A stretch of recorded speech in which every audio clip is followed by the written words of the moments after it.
శ్రీ సత్యసాయి జిల్లా పుట్టపర్తిలో భద్రతా వారోత్సవాల ర్యాలీ నిర్వహించారు. జిల్లా కలెక్టర్ శ్యామ్ ప్రసాద్, ఎస్పీ సతీష్ కుమార్ పాల్గొన్నారు. జెండా ఊపి ఎంపీ పార్థసారథి హెల్మెట్ ధరించడం ప్రాణరక్షణకు మొదటి అడుగని చెప్పారు. ప్రతి ద్విచక్ర వాహనదారుడు తప్పనిసరిగా హెల్మెట్ వినియోగించాలని సూచించారు. ప్రమాద సమయంలో రక్షణ కల్పించేది ఒక్క హెల్మెట్ మాత్రమేనని చెప్పారు. డ్రైవర్ మాత్రమే కాదు, వెనుక కూర్చునే ప్రయాణికుడికి హెల్మెట్ తప్పనిసరి అని ఎంపీ పార్థసారథి తెలిపారు.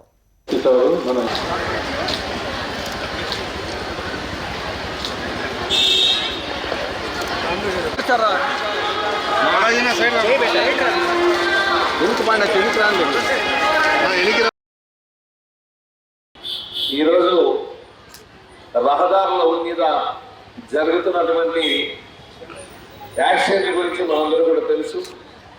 ఈరోజు మోటార్ సైకిల్ మీద వెళ్తా ఉంటే దానికి హెల్మెట్ లేకుండా వెళ్ళడం, అదేవిధంగా ముగ్గురు వ్యక్తులు వెళ్ళడం, నలుగురు వ్యక్తులు వెళ్ళడం, అదేవిధంగా రోడ్ రూల్స్ వ్యతిరేకంగా వెళ్ళడం, ఇవన్నీ దీంతో అవాంఛనీయమైనటువంటి సంఘటనలు జరుగుతున్నాయి.